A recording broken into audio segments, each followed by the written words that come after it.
Salut à toutes et à tous. Dans cette vidéo, je vais vous présenter la nouvelle interface de partage de Google Drive. Alors si vous êtes déjà familier avec le partage avec Google Drive, vous n'allez pas être perdu. Et si vous utilisez très peu cette fonctionnalité de partage, ça va vous permettre de voir en détail comment cela fonctionne afin de maîtriser tous les aspects de partage avec le Drive. Pour cela, on va le voir avec un simple fichier ici, qui s'appelle exemple Google Docs. Donc pour accéder au partage, clic droit, partager, ça ne change pas. Ou je peux également accéder à la fenêtre de partage en étant directement en sélection et en cliquant sur le bouton juste en haut ici. Donc là, je vais faire un clic droit, partager. Et voilà la nouvelle fenêtre de partage. Alors la fenêtre a été maintenant simplifiée.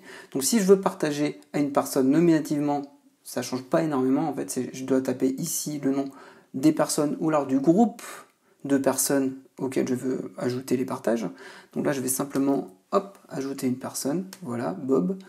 Ensuite, je n'ai qu'à nouveau définir le droit. Alors là, ils ont modifié. Ça s'appelle plus maintenant modification mais éditeur.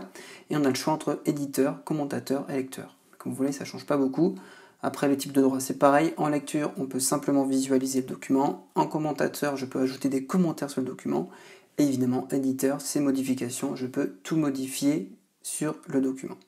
Une fois que j'ai choisi mon type de droit, je tape mon message. Évidemment, je peux décider ou non si j'envoie une notification par mail. J'envoie et la personne, là dans ce cas-là Bob, pourra modifier le document.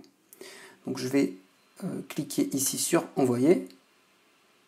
Voilà, et j'ai bien partagé mon document à Bob. Je vais retourner sur le partage pour vous montrer les autres options.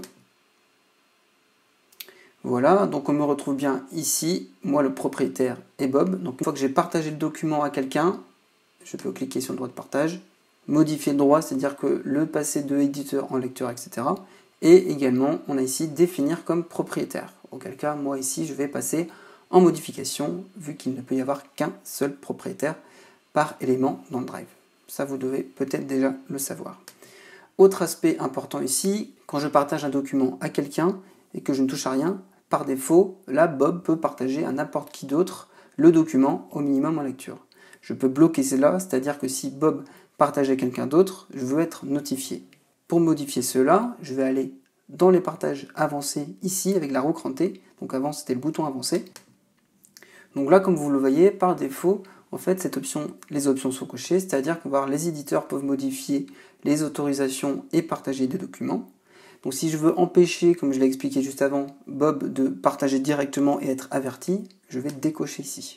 Et auquel cas, si Bob partage, je vais recevoir un mail pour autoriser ou non l'accès à la personne à qui Bob a partagé. Je peux également décocher la deuxième option qui est les lecteurs et les commentateurs peuvent voir apparaître l'option permettant de télécharger, d'imprimer, de copier du contenu. Là, c'est-à-dire que les personnes qui sont en lecture et en commentaire, si je décoche, ils ne pourront pas télécharger, imprimer et copier, tout simplement. Donc voilà pour les options qu'on retrouvait avant dans le bouton avancé, on le retrouve maintenant sur la roue crantée. Et autre chose, maintenant on va trouver tout de suite sur cette fenêtre les options de lien de partage. Donc c'est-à-dire, une fois que j'ai partagé le document à Bob, je peux directement copier le lien de partage et le mettre n'importe où, dans un mail, dans un autre fichier, et là Bob pourra directement y accéder, mais pas les autres personnes. Là, en récupérant le lien du document avec le bouton ici, ce sera uniquement, comme c'est précisé ici, c'est limité, c'est seules les personnes ajoutées peuvent ouvrir le document avec ce lien. Donc les personnes ajoutées, c'est les personnes qui sont présentes ici. Si je veux autoriser à tous les utilisateurs disposant du lien, comme vous avez dû le comprendre, je clique sur le bouton juste ici. Auquel cas, ça active l'accès par lien à tous les internautes.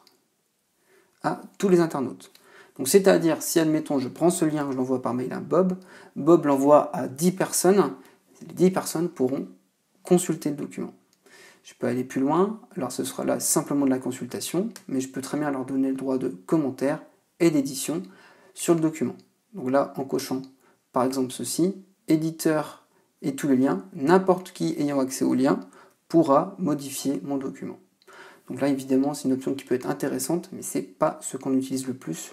En général, de toute façon, avec le Drive, on va même souvent être plutôt ici en limité, et simplement faire du partage nominatif, c'est-à-dire que je vais cliquer sur terminer ici, je vais retourner sur les partages. voilà, et du partage nominatif, comme on l'a fait au début. Je tape le nom de la personne, comme j'ai fait avec Bob, et je termine, et simplement, cette personne a accès à mon document. Donc voilà pour cette présentation et ce petit rappel sur le partage avec Google Drive. J'espère que celle-ci vous aura été utile. Merci à vous d'avoir suivi cette vidéo. Portez-vous bien et à bientôt.